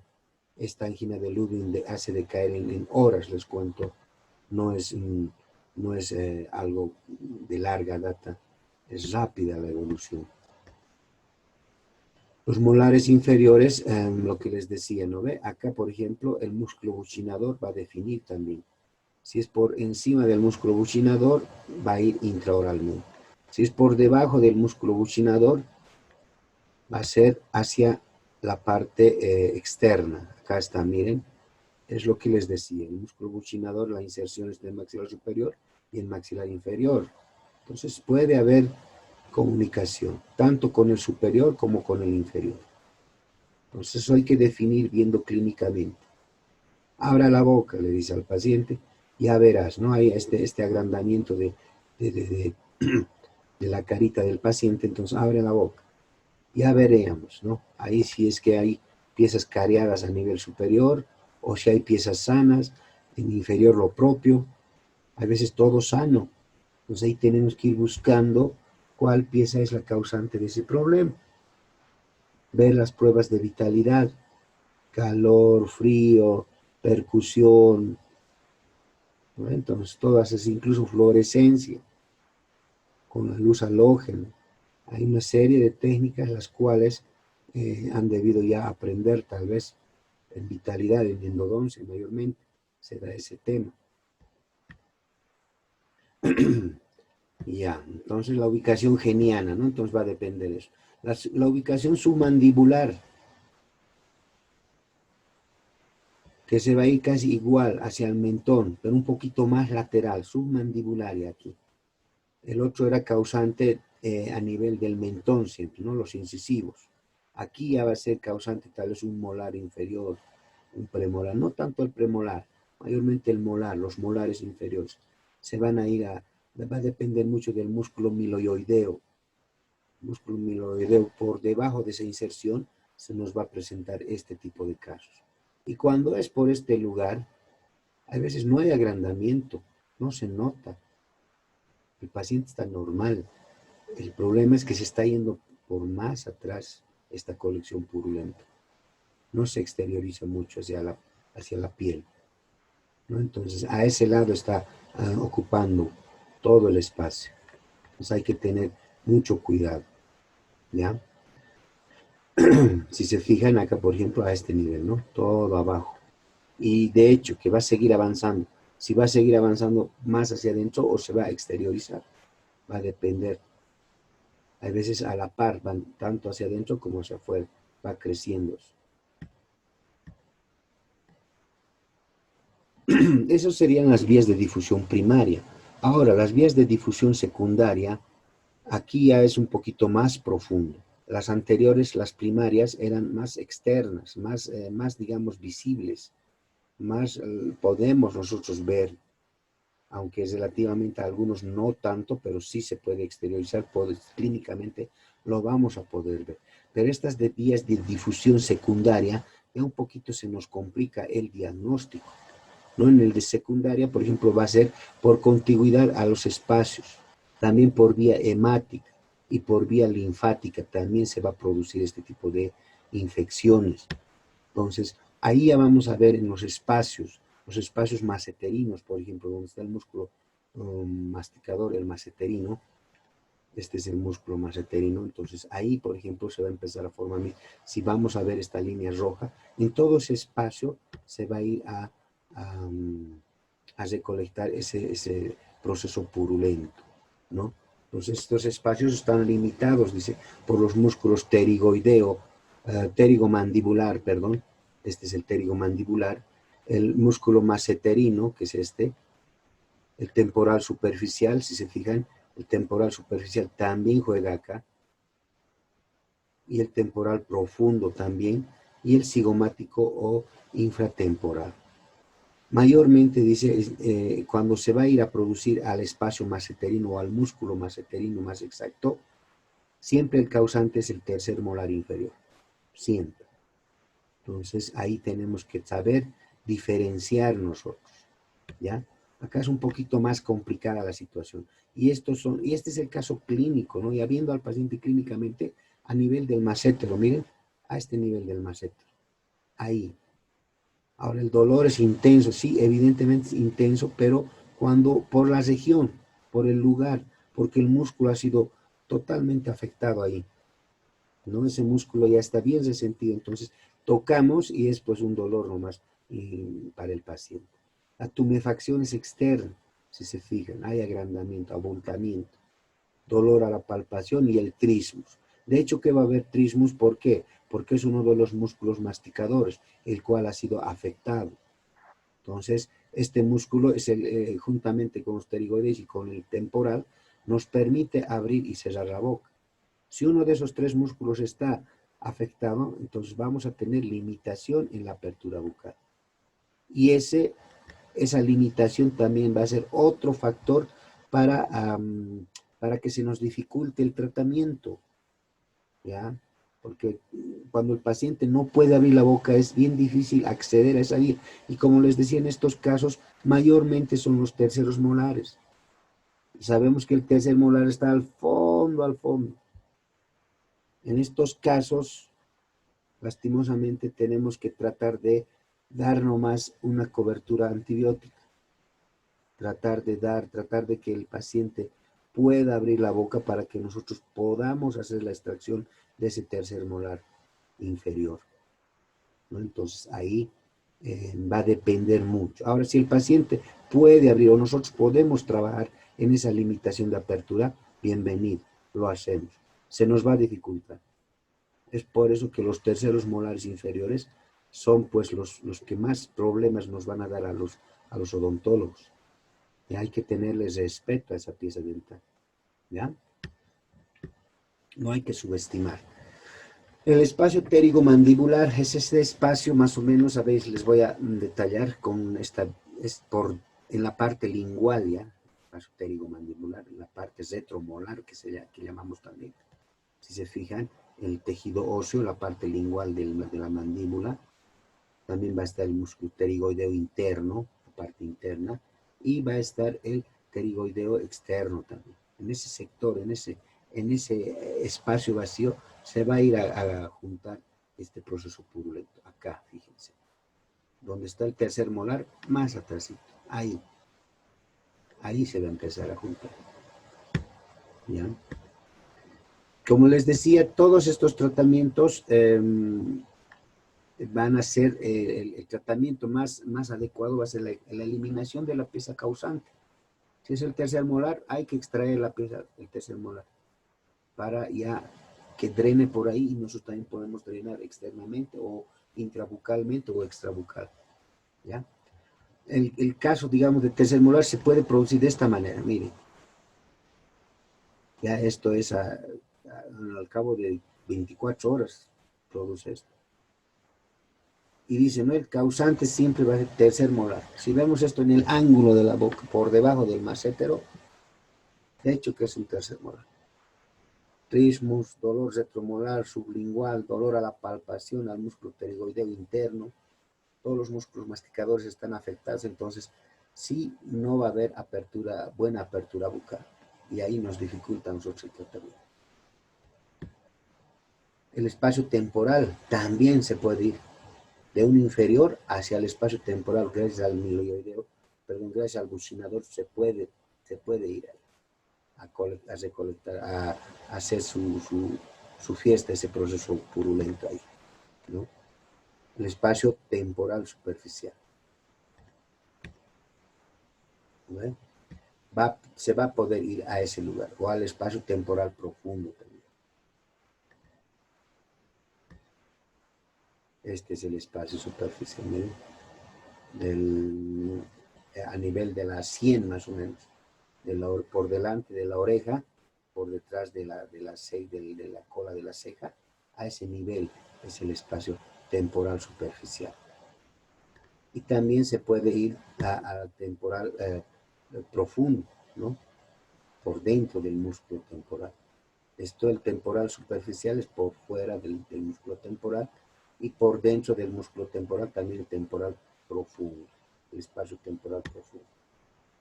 Se puede ir a dar. No es frecuente, pero sí se puede dar. Pues tenemos que tratar de reconocer nosotros. El espacio parótido, en la parótida, donde está la glándula parótida, de igual manera. Se va a ir a recolectar la pus a ese nivel, mayormente en la fascia parótida más que todo. ¿Ya? Fíjense en toda esta área, por delante de la oreja es eso. Aquí puede complicar, incluso pueden haber dolores de oído más, ¿no? Es impalpable, la glándula parótida está complicada, es problema, pero esto pasa mayormente en pacientes muy decaídos, ¿no? En todos estos sectores va a haber eso, ¿ya? Miren en el sector parótido, en toda la parótida. Raro, dice, no es raro encontrar esto. Más es por contigüidad, o sea que puede ser que la parótida esté inflama, no tanto así un tercer molar sea causante de este problema. O sea, hay que diferenciar, hay que descartar si es el origen es dental o es tal vez a nivel de la parótida, una parotiditis, ¿no? O las famosas paperas, podemos confundirlas. Y el espacio faríngeo. Este espacio faríngeo ya es el más un poquito complicado, ya que en este espacio se va a producir, se puede producir la famosa angina de Ludwig, ¿ya? El espacio faríngeo o retromolar también.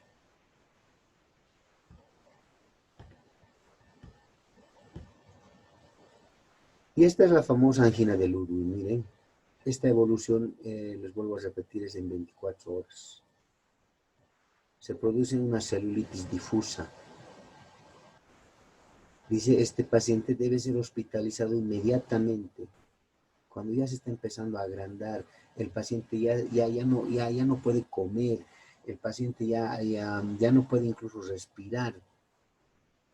A medida que va pasando los minutos, las horas, esto se va a ir complicando más y más y más. Entonces, de inmediato hay que hospitalizar. En estos casos, no se atrevan a dar tratamiento ustedes en consulta así, en su consulta privada. Remitan inmediatamente a un nivel, a un tercer nivel donde hay maxilofacial. Ellos ya se van a encargar de hospitalizar al paciente, hacer una venoclisis y a hacer la cirugía correspondiente. Pueden ser causantes, dice, un segundo o tercer molar inferior. La sintomatología, va a haber tumefacción, si se fijan, hay agrandamiento, hay cambio de coloración. La elevación del piso de boca, lo que les decía. Va a haber trismus, no va a poder abrir la boca el paciente, va a haber disfagia, no va a poder comer, apnea, no va a poder respirar, disfonía, el hablar se le va a hacer difícil, no va a poder hablar porque la lengua está casi tocando el paladar. La elevación febril, fiebre, va a haber fiebre y se va a empezar a difundirse a los espacios faríngeos, a los mediastinos del tórax, a todo el tórax puede llegar. La obstrucción de vías aéreas y terminando con el edema de glotis. Por eso muere el paciente, no es por la infección, no es tanto por la infección, más que todo es por el edema de glotis que se produce. ¿Y qué es el edema de glotis? Es la obstrucción de vías aéreas. El paciente muere por asfixia acá, ¿no? Y esta difusión también puede ser por vía hemática o linfática. Se va a empezar se va a diseminar por vía torrente sanguíneo o por la linfa. Y este proceso de angina de Ludwig se va a generalizar a nivel de todo el cuerpo, pues. Una bacteremia, una septicemia, y ahí sí también muere el paciente por esa causa, si se ha difuminado por vía hemática o por vía linfática. ¿Ya? Otra de las causas, no tan vista, pero sí, y tampoco nosotros nos vamos a meter a esto, pero sí, podemos confundir a la angina de Ludwig con esto que es una fascitis cérvico-facial necrotizante. Esto ya es causa, ya no por causa dental, ya es por una infección extra. Si se fijan, tiene la similitud de una angina de Ludwig. Pero acá la diferencia es que el paciente no está con fiebre, no está decaído, nada por el estilo. Si se fijan, poco a poco va avanzando en el cuello, se torna como un hematoma. Miren, ya el paciente, aquí ya le han diagnosticado al paciente, entonces ya empieza, miren la evolución, ¿no? Cómo empieza, esto ya es mayormente a nivel muscular esto. Ya no es, ya el causante, vuelvo a repetir, no es un diente, no es una pieza dental, es una fascitis esto, ¿no? Miren, más va a ir a atacar al tejido muscular este proceso. Procesos infecciosos que no son realizados por piezas dentales. Se puede confundir. Aquí ya a nivel médico ya tiene que ser tratado esto, ¿no? Un poquito tiene que, miren, están drenando acá la pus que se ha formado ya mayormente en el mediastino de tórax, ¿no? Casi en el tórax es esto. Ya no están a nivel del cuello, más en el pecho, tórax, ¿no? Pero tampoco es, digamos, se le va a dar dando tratamiento, se puede hacer injertos de piel para recuperar esto, ¿no? Porque miren, la lesión es grande, ¿no? Ya va a ir cicatrizando poco a poco y, bueno, el paciente no tiene mucho problema, si simplemente va a quedar con una cicatriz a nivel del tórax, del pecho, ¿ya? Podemos confundir, se puede confundir con este tipo de problemas de fascitis necrotizante cérvico-facial, ¿ven? Ya, a ver, ¿qué más? Ya estamos acabando. La mediastinitis, como les decía, este es otro problema, pero ya esto es a nivel de pecho. Ya no tanto, simplemente para que conozcan y para que vean y para que sepan que también puede haber estos problemas de la mediastinitis, ¿ya? Del mediastino, de tórax.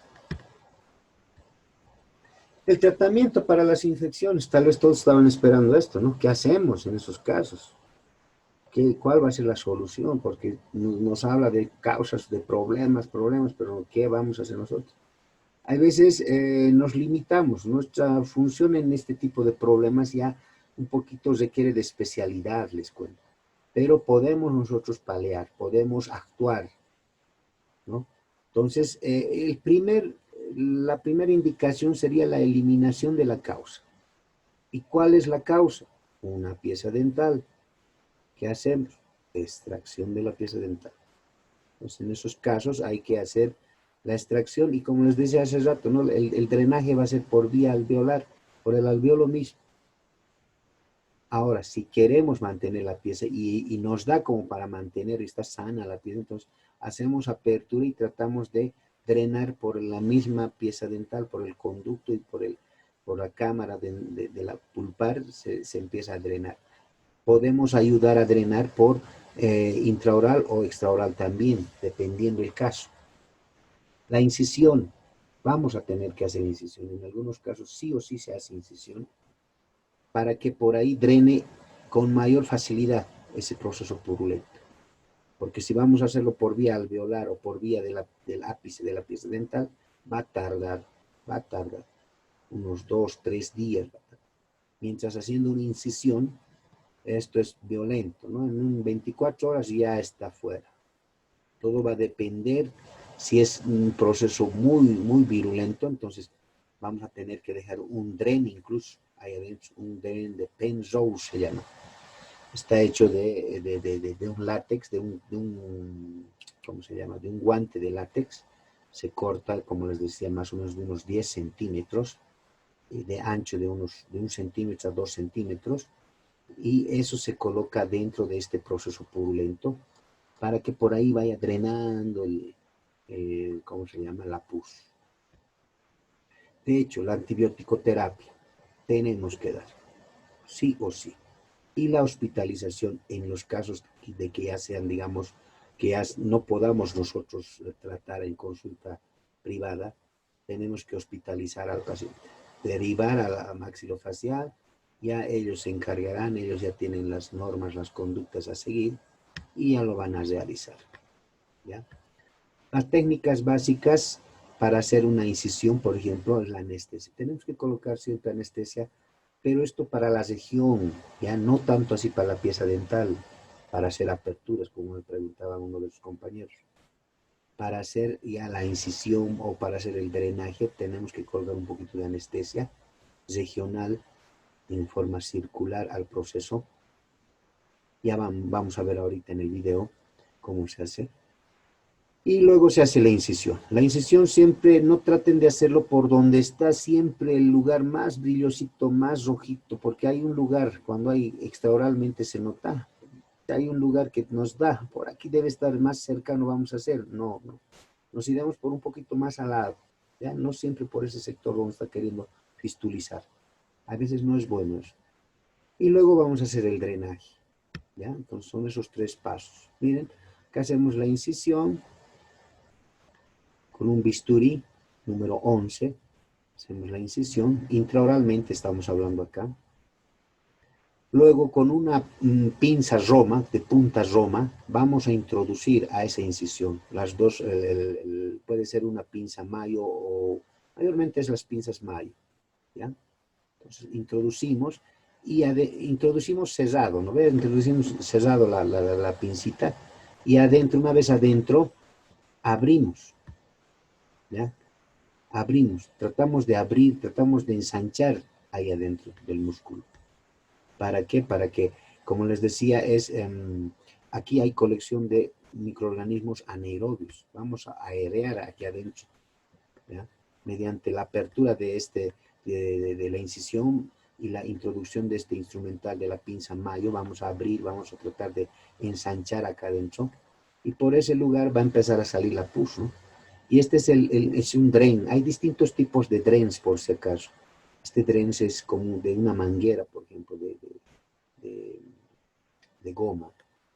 Hay otros drens, el que yo les decía, el de Penzous, es el más mayormente utilizado. Yo utilizo ese.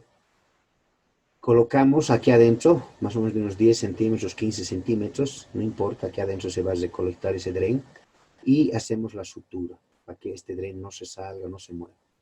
Hacemos una fijación del dren a la mucosa y por ahí va a estar saliendo gota a gota, un chorro a chorro, dependiendo del proceso purulento. ¿Ya?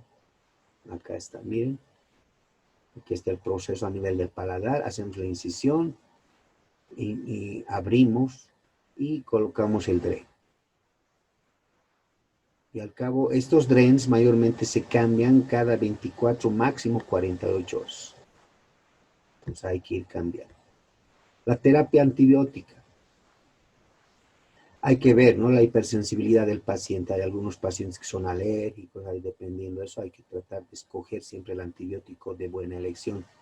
Hay que ver la edad del paciente. Si es mayor, es joven, muy adulto. Hay que ver si está embarazada la paciente, si es el caso de que sean mujeres, ¿no? Vamos a utilizar las penicilinas, cefalosporinas, eritromicinas en casos de alergias, la espiramicina, ¿no? Entonces las sulfas también nos va a ayudar, la rifampicina, afecciones, hay que fijarse las afecciones del hígado, si el paciente está con afecciones de hígado, del riñón, hay que saber escoger una de estas. Ustedes por farmacología ya tienen que saber cuál escoger, pero mayormente las penicilinas son de primera elección. Las céfalos, cuando son alérgicos tal vez, pero no. La alergia a veces hay, no es que no, pero mayormente, digamos, de cada 10 pacientes, uno debe ser, y eso, de cada 100 pacientes, un alérgico debe haber a las penicilinas. Es raro encontrar eso. No es mucho, pero siempre hay que tener en cuenta, ¿no? Las penicilinas, por ejemplo, son bactericidas en cavidad bucal. La penicilina mayormente se utiliza, no las de amplio espectro, y la que actualmente se utiliza, ya borrando estas otras, es la amoxicilina más el ácido clavulámico, ¿no? El ácido clavulámico va a ser el que va a abrir campo, va a abrir espacio para que ingrese la amoxicilina. ¿no? El ácido clavulámico tiene la función de abrir en la bacteria, va a romper su pared de la bacteria, su membrana, va a romper el ácido clavulámico. Y así la amoxicilina va a ingresar con paso de parada y lo va a hacer estallar esa bacteria, ¿no? Pues ese es el modo de acción tal vez de esta conjunción de amoxicilina más el ácido clavulámico. Nos va a atacar anaerobios y aerobios, es muy bueno la amoxicilina. Cuesta un poquito caro, pero ya a que estemos dando solamente amoxi, vamos a ver. Entonces, preferible dar, cuando son ya casos muy graves, un poco más que tienen más relevancia, entonces hay que dar nomás la amoxicilina más ácido clavulámico de 875 miligramos, ¿no? Las cefalosporinas también vamos a utilizar las de primera, las de segunda, las de tercera generación, pero esto ya mayormente por vía intravenoso, ¿no? Cuando ya va a estar en hospital el paciente, ya ellos se van a encargar. Nosotros con la amoxicilina dual o la amoxicilina más ácido clavulámico, con esa podemos mandar y a remitir, ¿no? Ya está con cobertura antibiótica. ¿Qué le ha dado? O sea, cuando uno remite al paciente, tiene que poner su diagnóstico presuntivo, tiene que poner el tratamiento que se le ha realizado, tiene que poner con qué medicación se está mandando, todo eso, ¿no? Y con eso derivan al especialista necesario, ¿ya? Los macrólidos, la citromicina es una bomba nuclear, por si acaso, la citromicina que se estaba usando bastante para lo que era del COVID. La citromicina, les cuento, mata todo. Hay que tener mucho cuidado con el empleo de la citromicina. Dentro de estos, por ejemplo, dentro de los macrólidos, la citromicina es la más peligrosa. Es por eso que ahora en el COVID, por ejemplo, han usado alegremente, pero van a ver que esos pacientes que han usado y han podido sobrevivir, van a tener problemas a nivel del oído. Es ototóxico esta acitromicina. A nivel del hígado igual. Como les digo, es una bomba nuclear, yo diría esto, para el cuerpo. Tomamos acitro y mata todo, no respeta nada. Máximo, la citromicina se tiene que usar por 3 días, máximo, no más. Entonces estamos hablando, qué sé yo, de 500 a 1 gramo, 1 por día, 1. Ya, entonces con la citromicina no hay que jugar por si acaso. Evidentemente mata todo, no respeta ni aerobios, ni anaerobios, nada, todo. ¿No? Es por eso que lo han usado pues bastante en el COVID, ¿no ve? El metronidazol también es bien importante, la lincomicina, la clindamicina, en estas dosis, y los aminoglucósidos, la gentamicina, la tobramicina, pero lastimosamente estos penicilinas son muy buenas, pero no hay por vía oral, todo es por vía intravenosa o intramuscular. Lastimosamente que tenemos que colocar cada 6 a 8 horas, y colocarle al paciente o estar pinchándole al paciente cada 6 a 8 horas no da, ¿no ve? A no ser que esté el paciente con venoclisis o con suero, ahí sí vamos a poder administrar eso, pero el paciente va a estar hospitalizado, ¿ya? Y las quinolonas, bueno, estas no son bombas nucleares, pero sí son bombas atómicas, en especial la cipro, la que usamos, la cipro. La ciprofloxacina o el ciprofloxacino mata de igual manera que la acitromicina, mata todo, pero este tiene un poquito más de, ¿cómo les diría? Es menos tóxico que el citro. Y está dentro de las quinolonas, ¿no? Entonces, el norfloxacino, el ofloxacino, el más conocido de estos tres es el ciprofloxacino. Cuando hay procesos graves, tal vez que no puedan, son muy rebeldes a nivel de endodoncia, por ejemplo, pueden recetar la cipro. La cipro viene de 250 hasta 750, un término medio es de 500 miligramos.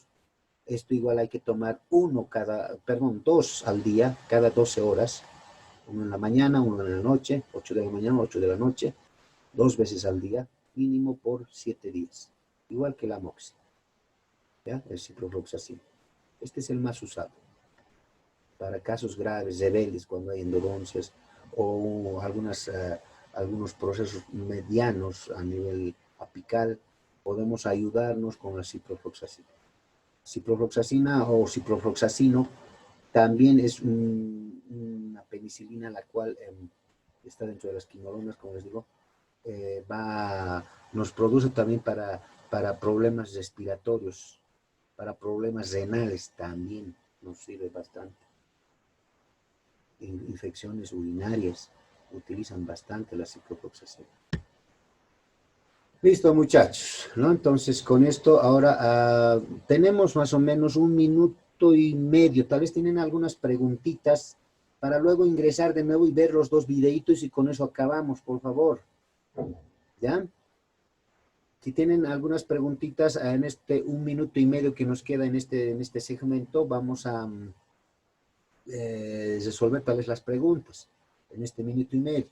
Luego volvemos a ingresar, por favor, al link para ver estos 2 pequeños videitos que no son largos. El máximo dura 3 minutos, el otro unos 4 o 5 minutos. Y listo. Así van a ver que todo lo que hemos hablado lo vamos a ver en un videíto.